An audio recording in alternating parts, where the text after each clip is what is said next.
lovelies! In today's video, we're going to talk about 7 healthy habits that we could start with our children this year, 2021.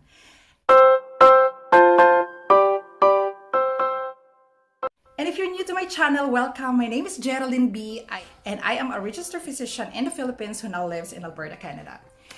So healthy habit number 1 is to limit screen time. I know this is pretty tough for all of us.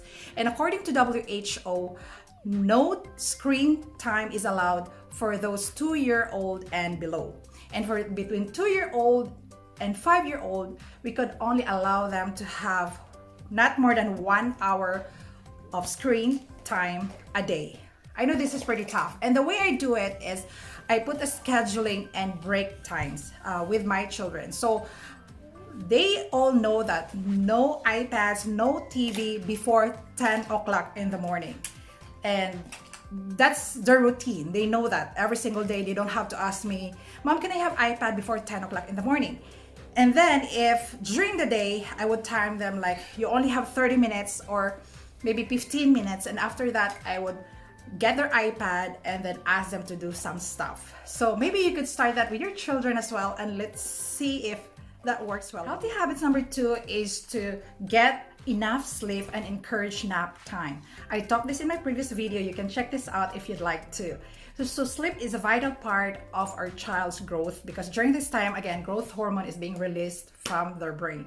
And nap time is also important because at this time, your child can rest from, example, having to watch screen time, and then you can call them and ask them to take a nap. And I know this is huge for those family who haven't practiced nap time. But instead of asking your child to take a nap, you can tell them, hey, can you come to me? Can you rest for a while? So just to get their eyes off the screen again, related to our tip number 1, and to just spend time with your children. Reading them stories, which is better than them watching screen all the time. Healthy tip number 3 is to encourage drinking more water and less juice or other sweet drinks. And I think the best way of doing it is like us as a mother, we are in charge of grocery, right? And if we stop buying those non-healthy drinks for our children, then most likely when they open the fridge, they will see nothing but milk. So they will either drink milk or water. And then you might ask how much water they need. It also varies from age to age, but we have this thirst mechanism. So whenever we're thirsty, we have to drink water. I have this water break that sometimes I would think that my daughter is not really drinking for quite a while or no fluid was given. So in between, I would tell them, hey, Mia, Amanda, hey, drink some water. So I will tell them that, and whenever we go away, especially inside the car, I always have water with me. Number 4 is to limit unhealthy food. And I said limit because if I said don't give your child unhealthy food, that's impractical goal, because I myself, I am a health advocate and I am into giving my children healthy stuff, but no one's perfect. I mean, it's not all about deprivation again. It is about limiting their consumption and explaining to them why I'm doing such. So the way I do it is like, we know unhealthy food, right? Processed food, hot dogs, pizza, hamburger, whichever part of the world you are, you have your own version of unhealthy stuff. When I go grocery, my daughter will like, Mom, can I have this please? Or can I have hot dog for now? I was like, okay, then you can have that. So I make sure that I only give them those stuff once every 2 months or once a month. And they're not really like crying for it as if I'm a bad mother for not giving them that stuff. They understand that that is not good for them. So they understand that early on. And even like going for McDonald's, I would explain it to them that those are not healthy. And aside from that, I only set a certain budget for that one, and it's only the beginning of the month, so might as well not use that and wait for like mid of the month before we going to use that budget. So that's healthy for your body and healthy for your budget as well. So it's important for them to realize and understand that concept early on. Another example is like candy time. We only have like candy time during the weekend, which is like Saturday or Sunday. So they have candy once a week, or whenever there's a birthday party, then they're allowed to eat candies or whenever they have play dates. I don't want to be super strict, right? It's not about restriction. It is about prioritizing their health, prioritizing healthy habit.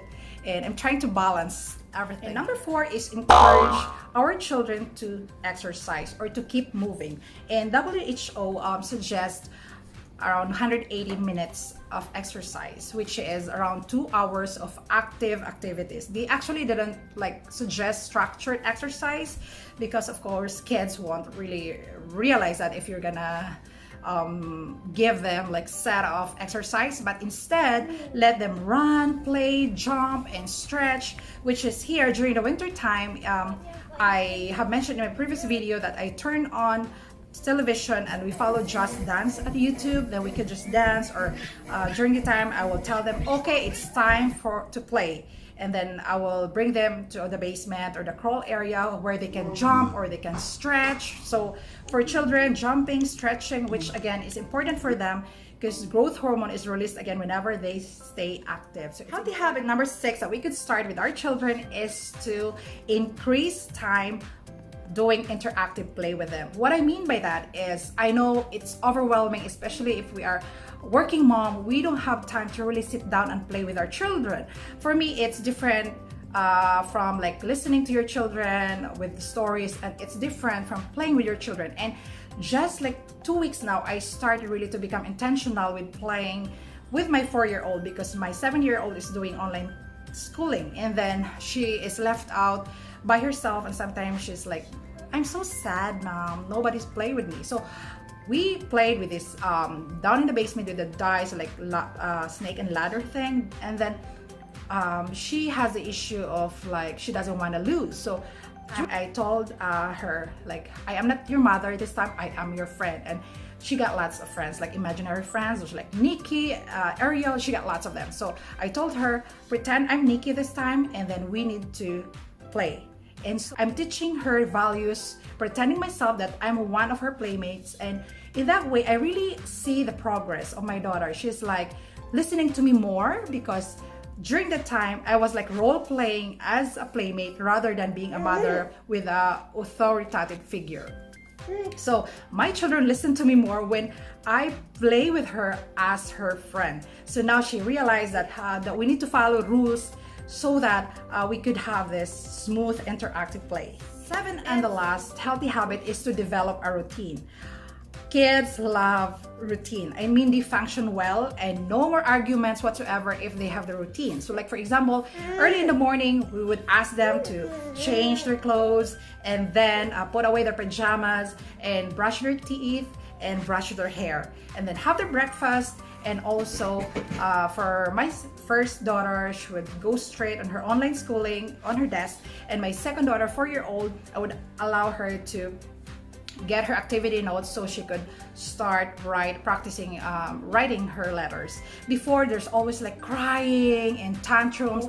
Right now, she realized that no, I have to do my homework first, or my activity, which is like homeschooling for her, and then before she could have her iPads, and by that time it's around 10 a.m.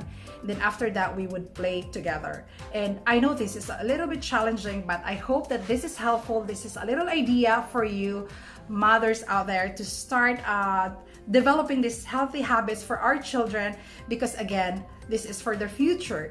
And I heard of someone who said that don't really worry about our children's future. What are we going to do is develop habits, because if they have good habits right now, then most likely their future will be as promising. I hope that you've learned something today, and if you'd like to hear more of contents like this, feel free to subscribe and hit that notification bell so you will be notified whenever I upload videos, which is every Monday and Friday, twice a week. So this is Geraldine B. As always, stay safe and healthy. Bye-bye.